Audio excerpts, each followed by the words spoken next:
မင်္ဂလာပါခင်ဗျာပထမဦးဆုံးကျွန်တော်ဒီလိုပွဲမျိုးမှာပါဝင်ခွင့်ရတဲ့ကျွန်တော်အထူးပဲကျေးဇူးတင်ပါတယ်ကျွန်တော်ကတော့ဒီ Netstrate ICT Solution ရဲ့ Solution Manager ရင်းဒီပါပဲဖြစ်ပါတယ်ခင်ဗျာ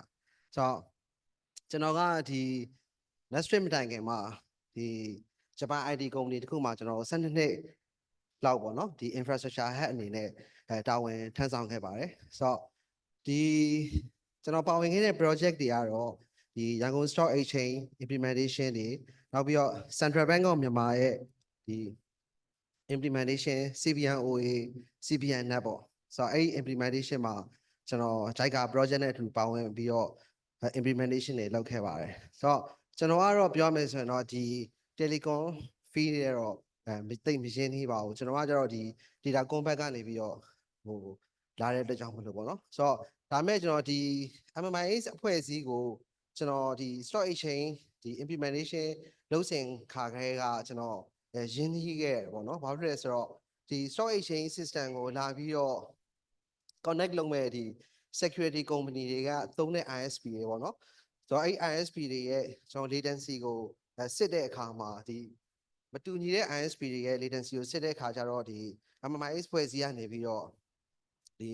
မလိုတဲ့ traffic တွေပေါ့နော်ဒီ overseas ကိုမထွက်ဘဲနဲ့ဒီ local မှာပဲ route အောင်အကူအညီပေးတဲ့အဖွဲ့အစည်းဆိုပြီးတော့ကျွန်တော်စပြီးတော့သိရှိခဲ့ရတယ်ပေါ့ဆိုတော့ဒါကလည်းကျွန်တော်တို့ဘာပြီးတော့ကျေးဇူးတင်ဖို့ကောင်းပါတယ်ဘာလို့လဲတကယ်လို့တခု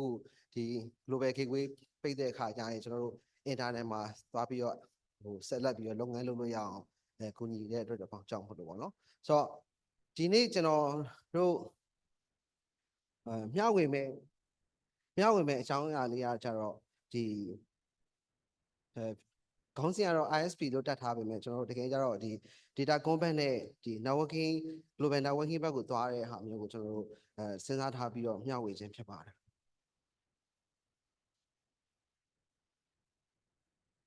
ဟုတ်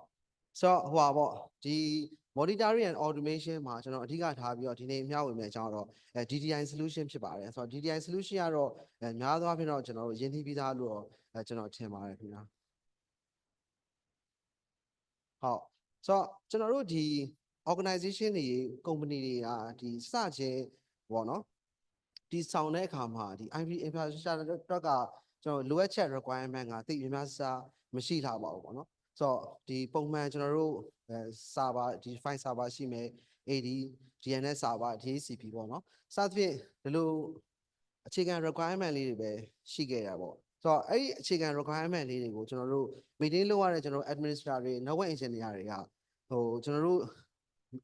maintain လုပ်ရတဲ့ tools တွေကကြတော့ just ပေါ့နော် Excel ရှိပဲဖြစ်ဖြစ်ပေါ့နော်ဒီတာမဟုတ်လည်းတာမန် manual recording တွေနဲ့ပဲကျွန်တော်တို့ကဒါmaintain လုပ်ရုံပါပဲပေါ့ဒါပေမဲ့တဖြည်းဖြည်းနဲ့ဒီကျွန်တော်တို့ organization ကကြီးလာတဲ့အခါကျတော့ဒီ organization တစ်ခုမှာသုံးလာခဲ့တဲ့ဒီ IoT device တွေဥပမာကျွန်တော်တို့ CCTV တို့ smart TV တို့နောက်တစ်ခါကျတော့ဒီmeeting monitoring system တို့စသဖြင့်ပေါ့နော်ဒီမျိုးဒီ IoT device တွေကိုသုံးလာခဲ့တဲ့အခါကျတော့ဒီ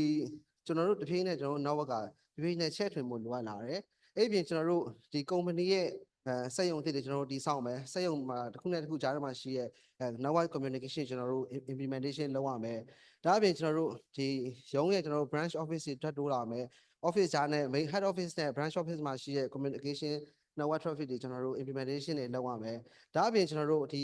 covid situation ကြောင့်ပေါ့နော်ဒီ work from home scenario မျိုးတွေကျွန်တော်တို့ implementation လုပ်ရတဲ့အခါကြမယ်ဒါအပြင်ကျွန်တော်တို့တဖြည်းဖြည်းနဲ့ကျွန်တော်တို့ရဲ့ infrastructure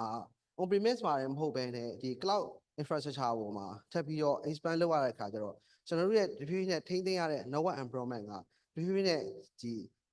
ကြီးလာခဲ့တယ်ပေါ့နော်ကြီးလာခဲ့တဲ့အခါကျတော့ဒီလို environment ကိုကျွန်တော်တို့ manual ကျွန်တော်တို့ control လုပ်မယ်ဆိုရင်ကျွန်တော်တို့ရဲ့ data တွေရဲ့မှန်ကန်မှုကအခက်အခဲရှိလာနိုင်တယ်ပေါ့ဆိုတော့အဲ့ဒါခါကျတော့ကျွန်တော်တို့ကဒါအပြင်ကျွန်တော်တို့ကရှားပြဿနာတွေကဘာတွေရှိလဲဆိုတော့ဒီ centralized management လုပ်ဖို့လိုအပ်လာတယ် monitoring တွေလုပ်ဖို့လိုအပ်လာခဲ့တယ်နောက်တစ်ခုကကျတော့ဒီ incident ဖြစ်တဲ့အခါမှာကျွန်တော်တို့ log တွေကို investigate လုပ်ဖို့အတွက်ကို centralize ကျွန်တော်တို့မလုပ်နိုင်ဘူးဆိုရင်ဒီကျွန်တော်တို့investigate လုပ်ရတဲ့အခြေအနေပိုကြာမြင့်မယ်investigate ကြာမြင့်တဲ့အကြောင်းမလို့ကျွန်တော်တို့က solution တွေကျွန်တော်တို့ပေးရမယ်soft လုပ်ရမယ်ကျွန်တော်တို့အခြေအနေပိုပြီးကြာလာနိုင်တယ်ပေါ့နော်ဆိုတော့အဲ့ဒါကြောင့်မလို့ကျွန်တော်တို့က ဒီ manual စာ automation ကျွန်တော်တို့ solution တွေကိုပြောင်းသုံးဖို့စဉ်းစားဖို့လိုအပ်လာပါတယ်ခင်ဗျာဆိုတော့ဒီအခြေခံဒီ modernized network ရဲ့အခြေခံအချက်၄ချက်ပေါ့နော်ဆိုတော့အဲ့အချက်၄ချက်ကိုကျွန်တော်တို့အကြမ်းမြင်လေးကျွန်တော်တို့တင်ပြပါရစေဆိုတော့နံပါတ်1နေရာတော့ centralize ရှိဖို့လိုအပ်လာတာပေါ့နော်ဆိုတော့ဒီ network device တွေကိုကျွန်တော်တို့က centralize management လုံးမှသာလေဒီကျွန်တော်တို့ရဲ့ configuration တွေကိုတနေရာထဲမှာလုပ်ရတဲ့ကြောင့်မလို့တနေရာချင်းစီလိုက်လုပ်ရတဲ့စာရင်ပို့ပြီးတော့အချိန်မြန်လာတယ်နောက်တစ်ခုကကျတော့ secure ဖြစ်ဖို့လိုအပ်လာတယ်ဆိုတော့ကျွန်တော်တို့ company နဲ့ user တွေရဲ့ information တွေအဲ့အချက်လက်တွေကိုကျွန်တော်တို့ဒီ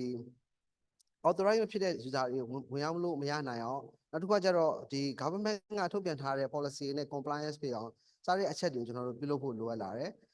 နောက်တစ်ခုကနံပါတ်3အနေနဲ့ဒီ branch office ပေါ့နော် branch office မှာဆိုရင်ဒီ company တစ်ခုမှာ branch office တွေတိုးလာခဲ့တဲ့မျှ network connectivity ကိုကျွန်တော်တို့အဓိကအရေးလေး site ကျွန်တော်တို့ပြုလုပ်ရပါတယ်ဆိုတော့ဒီ office ခုနဲ့တစ်ခုကြားမှာရှိရကျွန်တော်တို့ connection သုံးတဲ့အခါမှာ secure ဖြစ်ဖို့ကျွန်တော်တို့သုံးတဲ့ connection က reliable ဖြစ်ဖို့နောက်တစ်ခုကကျတော့ဒီreliable မဖြစ်ဘူးဆိုရင်ပေါ့နော်ကျွန်တော်တို့ဒီ data ဒီ office တစ်ခုနဲ့တစ်ခုကြားထဲမှာရှိရ data transmission တွေမှာ data sharing တွေ communication တွေနဲ့ operation တွေမှာကျွန်တော်တို့ကimpact ဖြစ်လာနိုင်တယ်ပေါ့ဆိုတော့နံပါတ်၄ချက်နေရတော့ IP addressing ကိုကျွန်တော်တို့ကောင်းမွန်စွာချထားဖို့လိုအပ်ပါတယ်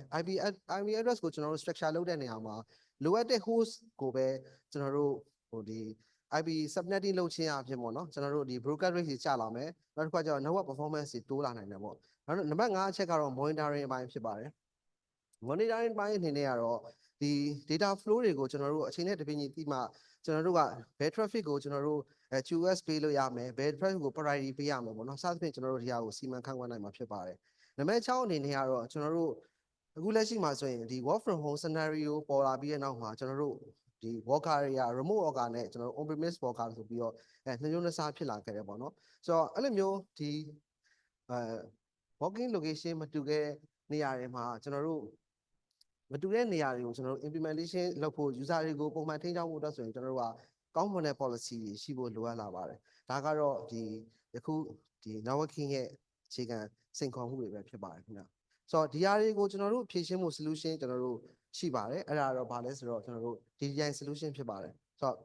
များသောအားဖြင့်တော့သိရှိပြီးသားလို့ကျွန်တော်တို့ယူဆပါတယ်ဆိုတော့ DDI solution မှာကြတော့ DNS က DHCP ရဲ့ IBAM เนาะအဲ့ဒါကိုကျွန်တော်တို့ integrate လုပ်ထားတဲ့ single plane board တစ်ခုဖြစ်ပါတယ်ပေါ့ဆိုတော့ DDI solution ကကြတော့သူ support လုပ်နိုင်တာကဒီ basic အခြေခံဖြစ်တဲ့ DNS DHCP IBAM အပြင်ကိုသူ့ရဲ့ management feature တွေဖြစ်တဲ့ cloud ကို multi cloud ကိုသူ support လုပ်နိုင်တယ်အဲ့ဒါမျိုး feature မျိုးပါဝင်လာတာပါတော့ဆိုတော့ DNS မှာဆိုရင်ကျွန်တော်တို့အခြေခံရှိဖြစ်တဲ့ IPv4 folder ဆိုရင်ကျွန်တော်တို့ A record ကျွန်တော်တို့ IPv6 ဆိုရင် quad A ရယ် CNAME ပေါ့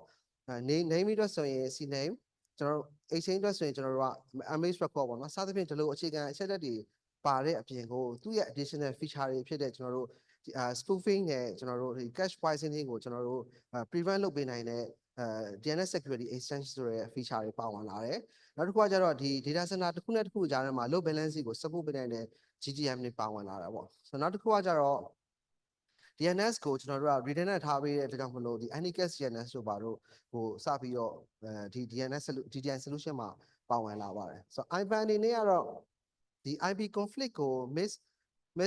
configuration မဖြစ်အောင်လို့ကျွန်တော်တို့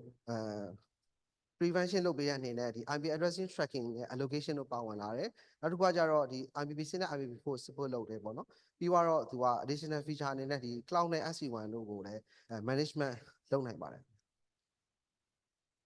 ဆိုတော့ယခုဒီပေါ်ပြတဲ့ပုံကတော့ကျွန်တော်တို့ဒီ traditional network design ဖြစ်တဲ့ DHCP server နဲ့DNS server နဲ့ဟိုဒီကျွန်တော်တို့ server farm နဲ့မှာ separate ကျွန်တော်တို့ implementation လုပ်ထားခဲ့တဲ့ design ပဲဖြစ်ပါတော့ဆိုတော့ဒီ design မှာကျွန်တော်တို့ဖြစ်လာနိုင်တဲ့ issue တွေဘာရှိလဲဆိုတော့ DHCP server နဲ့ DNS server နဲ့separate implementation လုပ်ထားတဲ့အကြောင်းမလို့ကျွန်တော်တို့ဒီ latency ရဲ့ကြောင့်ပဲဖြစ်ပေါ့နော်ဒီ DNS DHCP ကနေပြီးတော့ client ကို IP assign ချလိုက်တဲ့အခါမှာIP address က DNS ပေါ်မှာ update မဖြစ်တဲ့ခါကျရင်ကျွန်တော်တို့ဒီ network record တွေက outage ဖြစ်နိုင်တယ်ပြီးသွားတဲ့ခါကျတော့ကျွန်တော်တို့ PDR record တွေကျွန်တော်တို့ update မဖြစ်နိုင်တဲ့ခါကျတော့ဒီ troubleshooting လုပ်တဲ့နေရာမှာကျွန်တော်တို့အခက်အခဲရှိနိုင်တယ်ပြီးသွားတဲ့ခါကျတော့ဒီ DHCP server နဲ့ DNS server နဲ့ separate ဖြစ်တဲ့ကြောင့်မလို့ဒီ network ပြဿနာဖြစ်တဲ့ခါကျရင်ကျွန်တော် latency ဖြစ်ပြီးတော့ information ကို synchronize လုပ်တဲ့နေရာမှာဒီလိုအခက်အခဲမျိုးတွေရှိလာနိုင်ပါတယ်ခင်ဗျာ ဒီပုံလေးကတော့ကျွန်တော်တို့ဒီ DDI ကိုtraditional DHCP GNS ကြားထဲမှာကျွန်တော် DDI control ကိုကျွန်တော်တို့implementation လုပ်လိုက်တဲ့ဟာပေါ့နော်ဆိုတော့ဒီ implementation လုပ်လိုက်ခြင်းအပြင်ကျွန်တော်တို့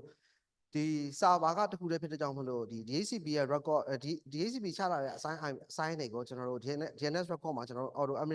update လုပ်နိုင်တယ်နောက်တစ်ခုကကျတော့ဒီ dynamic DNS update တွေကိုလုပ်တဲ့အတွက်ကြောင့်မလို့ကျွန်တော်တို့က manual လောက်ရတဲ့စာရင်ခုမဲ့ error တွေကျွန်တော်တို့ short ချနိုင်တယ်ပေါ့နော်နောက်တစ်ခုကကျတော့သူကဒီ server ကတစ်ခုတည်းဖြစ်တဲ့ကြောင့်မလို့ DHCP DNS IPAN တွေက server တစ်ခုတည်းဖြစ်တဲ့ကြောင့်မလို့ကျွန်တော်တို့ဒီ administration ကိစ္စတွေမှာကျွန်တော်တို့ short ချနိုင်တယ်နောက်တစ်ခုကကျတော့ဒီ multi site networking တွေပေါ့ multi site networking တွေမှာကျွန်တော်တို့အသုံးပြုမယ်ဆိုရင်ဒီ distribution data solution ကိုအသုံးပြုမယ်ဆိုရင်ကျွန်တော်တို့ကဒီ network ကိုပို့ပြီးတော့ stable ဖြစ်စေတယ်ပေါ့နောက်တစ်ခုက network admin တွေအတွက်တခြား administrator တွေဆိုရင်ကျွန်တော်တို့ user control ကို deep down ကျွန်တော်တို့ level အထိကျွန်တော်တို့ control လုပ်လို့ရတယ်နောက်ပြီးတော့ geolocation မတူတဲ့ကျွန်တော်တို့different location ရှိရကျွန်တော်တို့ environment တွေကိုလည်းဒီနီးစပ်ရာ DNS server ကို point out လုပ်ပေးနိုင်တယ်ပေါ့နော်ဆိုတော့အဲ့တော့ကြောင့်မလို့သူက DNS query တွေ DHCP IP address list လောက်တာတွေ IP utilization ကိုသူက real time monitoring လုပ်ပေးနိုင်ပါတယ်ဟုတ်ဆိုတော့ဒီပေါ်ပြတဲ့ပုံလေးကတော့ဒီDDI control ကိုကျွန်တော်တို့ကဒီ cloud environment နဲ့ကျွန်တော်တို့ဒီ on-premise environment မှာရှိတဲ့ environment နှစ်ခုကိုကျွန်တော်တို့ကပေါင်းစပ်ထားတဲ့ structure လေးဖြစ်ပါတယ်ဆိုတော့ဒီ DDI solution ကသူကဒီ cloud မှာရှိတဲ့AWS ဖြစ်ဖြစ် Azure ပဲဖြစ်ဖြစ်ဒီကျွန်တော်တို့Google Cloud ပဲဖြစ်ပေါ့နော်ဆိုတော့ဒီ cloud မှာရှိတဲ့ information တွေကိုဒီထဲကို data feed လုပ်တယ်နောက်တစ်ခုကကျတော့ဒီ branch office မှာရှိတဲ့ကျွန်တော်တို့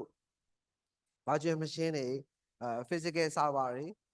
switch တွေ storage တွေပေါ့နော်စတဲ့ဒီသူတို့ရဲ့ information တွေကို data feed လုပ်ပြီးတဲ့အခါကျရင်သူကဒီ DDI control ကနေပြီးတော့ဒီပေါ်မှာရှိတဲ့ network environment ဒီ cloud ကောဒီ on-prem မှာရှိတဲ့ network နှစ်ခုစလုံးကိုကျွန်တော်တို့ discover လုပ်နိုင်ပါတယ်နောက်တစ်ချက်ကကျတော့ visualize လုပ်ပေးနိုင်တယ်ဆိုတော့ကျွန်တော်တို့ဒီvirtualize ကျွန်တော်တို့မမြင်ရတဲ့ဒီ structure မျိုးကိုသူကဒီ design ပုံစံဆွဲပေးနိုင်ပါတယ်နောက်တစ်ချက်ကကျတော့ဒီ control ရဲ့configure and automation ဘိုင်းမှာကျတော့ control လုပ်တဲ့အပိုင်းတွေကကျတော့သူကဒီ policy base ကိုသူကအသေးစိတ်သူ control လုပ်ပေးနိုင်တယ်ပြီးသွားတဲ့ခါကျတော့ automation မှာကျတော့သူဒီ cloud ပေါ်မှာပဲဖြစ်ဖြစ်ဒီ on-premise data center မှာပဲဖြစ်ဖြစ်ပေါ့နော်ဆိုတော့ဒီ cloud ပေါ်မှာဆိုလဲကျွန်တော်တို့ auto scaling scale up scale down ဖြစ်သွားတဲ့အခါကျရင်ဒီမှာရှိတဲ့ information ကို DDI control က real time synchronize လုပ်ပေးနိုင်တယ်ပြီးသွားတဲ့အခါကျတော့ဒီမှာရှိတဲ့ဒီ data center on-premise data center မှာရှိတဲ့virtual machine တွေပဲဖြစ်ဖြစ် physical server တွေပဲဖြစ်ဖြစ်ပေါ့နော်အဲ့မှာရှိတဲ့ update information ကိုလည်းသူက real time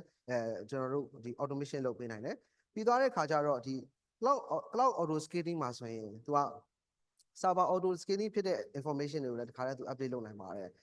ဒါအပြင်သူက DDI ကဘာနဲ့တွဲဖက်ပြီးတော့ support လုပ်နိုင်လဲဆိုတော့ Terraform တို့ Ansible တို့ CloudFormation တို့ Kubernetes တို့ နဲ့သူက integrate လုပ်လို့ရပါတယ် analyze အနေနဲ့ကတော့ပေါ့နော်ဆိုတော့ဒီဟာကို discovery လုပ်မယ် visualize လုပ်မယ်ဒီ auto configuration တွေလုပ်ပြီးတဲ့နောက်မှာသူကဘာထပ်လုပ်နိုင်လဲဆိုတော့ဒီပေါ်မှာရှိရဲ့log တွေဒီပေါ်မှာရှိရဲ့ situation တွေကိုသူ analyze လုပ်ပြီးတော့နောက်ဆုံးနံပါတ်5အချက်အနေနဲ့သူ report ထုတ်ပေးနိုင်ပါတယ် report မှာကျတော့ဒီ DDI မှာပါလဲဆိုတော့ဒီ auto log and report 2ဆိုတဲ့ဟာရှိပါတယ်ဆိုတော့အဲ့ဒါကကျတော့ဒီ network configuration တွေ access store တွေနောက်ပြီး security incident တွေပေါ့နော်စသဖြင့်အဲ့ဒီလိုအခြေအနေတွေကို auto report documentation လုပ်ပေးနိုင်ပါတယ်ခင်ဗျာတော့အချင်းချင်းအဖြစ်ပြောမယ်ဆိုရင်တော့ဒီ DDI solution က cloud ကောဒီ on-premise ကော environment တစ်ခုစလုံးကို discovery လုပ်ပေးနိုင်တယ် control လုပ်ပေးနိုင်တယ် automation လုပ်ပေးနိုင်တယ် troubleshooting လုပ်ပေးနိုင်ပါတယ်ဟုတ်ဒါကတော့ DDI solution ကိုသုံးခြင်းအပြင်ကျွန်တော်ရနိုင်တဲ့ benefit တွေပေါ့နော်ဆိုတော့ဒီဟာက centralize ပို့ပြီးအားကောင်းလာတယ် manual စကျွန်တော်တို့ automation တွေကျွန်တော်တို့လုပ်နိုင်တယ်အချို့သော DNS attack တွေကိုကျွန်တော်တို့ကာကွယ်နိုင်တယ်နောက်တစ်ခါကျတော့ဒီ scale up scale down information နဲ့ automatic update လုပ်နိုင်တယ်ပြီးတော့DNS မှာ redundancy function ပါကြောင့်မလို့ downtime တွေကျွန်တော်တို့ short ချပေးနိုင်တယ်